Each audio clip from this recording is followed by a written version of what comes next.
ሰላም ለእናንተ ይሁን።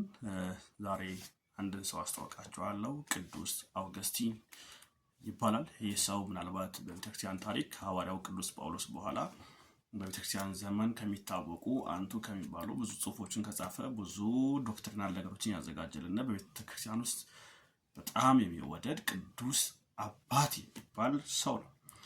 ይህ ሰው ከሰሜን አፍሪካ ተነስቶ ወደ ሮም ሄደ።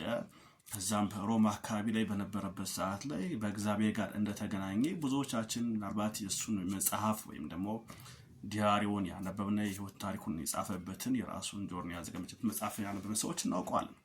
ስለ ቅዱስ አውግስቲን ስናወራ ብዙ ጊዜ በጣም ይደነቅበት ይገረምበት የነበረው ነገር ሰውየው በጣም በብዙ ኃጢአት ልምምድ በጭንቀት ውስጥ በሐዘን ውስጥ ነው ወደ ጣሊያን ወደ ሮም በሄደበት ሰዓት ሚላኖ የምትባል የጣሊያን ከተማ ላይ በጭንቀት በአንድ ጋርደን ውስጥ ነው በሐዘን ነው ያለቀሰ ከዚህ ኃጢአት ከዚህ ድካም ከዚህ የዝሙት መንፈስ የሚያላቀኝ ያለ ያዘነ ባለበት ሰዓት ላይ አንድ መለኮታዊ ድምጽ ይሰማል። እሱም ከጎረቤት ካለ ቤት ላይ አንሳና አንብበው የሚል የሕፃን ልጅ ድምጽ ይሰማል። ፈጥኖም በመጽሐፍ ቅዱስ በሮሜ መጽሐፍ ምዕራፍ 13 ቁጥር 11 ያለውን ቃል ከፈተ አነበበ። ቃሉም እንዲህ ይላል: በእንቅልፍ የምትነሱበት ሰዓት አሁን እንደደረሰ ዘመኑን ወቁ፣ ካመንበት ይልቅ መዳናችን ዛሬ ወደኛ ቀርቧልና። ሌሊቱም አልፏል፣ ቀኑም ቀርቧልኝ።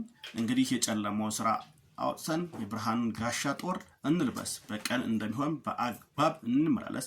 በዘፈን በስካር አይሁን፣ በዝሙትና በመዳራት አይሁን፣ በክርክርና በቅናት አይሁን። ነገር ግን ጌታ ኢየሱስ ክርስቶስን ልበሱት፣ ምኞታችሁም እንዲፈጸም በስጋ እንድታስቡት ይላል። ወንድሜ ይህ መጽሐፍ ቅዱስ አንስታችሁ ማንበብ ስትጀምሩ ከህይወታችሁ ከየትኛውም ጭንቀት ከየትኛውም የኃጢአት ልምምድ ከየትኛውም ነገር ነፃን ያወጣል። ብዙ የእምነት አባቶች መጽሐፉን አንስተው ባነበቡ ጊዜ ህይወታቸው ተቀይሯል። ይህ መጽሐፍ የእግዚአብሔር እስትንፋስ ስለሆነ የእግዚአብሔር እውነት ስለሆነ እግዚአብሔር ለሰው ልጆች የሰጠው የመተዳደሪያ ደንብ ወይም የመኖሪያ ማንዋል ስለሆነ መጽሐፉን ማንበብ ስትጀምሩ ከኃጢአት ከኩነኔ ከበደል ከሰይጣን ልምድ ከየትኛውም የስጋ ነገራችሁ ነፃ ትሆናላችሁ፣ ታመልጣላችሁ። መጽሐፍ ቅዱስን አንብቡ። መጽሐፍ ቅዱስ ሲናገር ህዝቤ ዕውቀት ከማጣቱ የተነሳ ጠፍቷል ይላል። ዕውቀትን ማጣት ያጠፋል፣ አለማወቅ ያስፈርዳል። እግዚአብሔር እውነት ባወቅነ ቁጥር ባነበብነ ቁጥር ዕለት ዕለት ህይወታችን እየቀየረ ይሄዳል። እኔም ብዙ ወንድሞቻችንም ሌሎችም ሰዎችም የተቀየሩበት እውነት ይህ መጽሐፍ ነው። ከኃጢአት ለማምለጥ ከስጋ ህይወት ለማምለጥ ከስጋ ድካም ለማምለጥ ለመጽናናት እግዚአብሔር ለመምሰል እግዚአብሔር ለማወቅ የእግዚአብሔርን ቃል አንብቡት።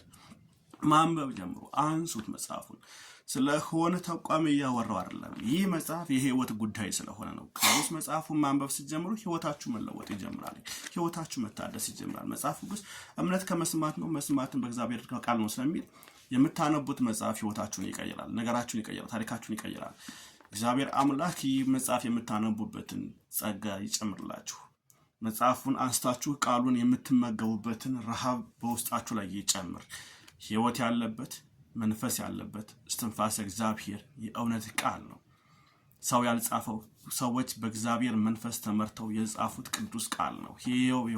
ህይወት ያለው ቃል ነው። ነፍስን ጅማትን ስጋን ቅልጥም የሚመረምር የእውነት ቃል ነው።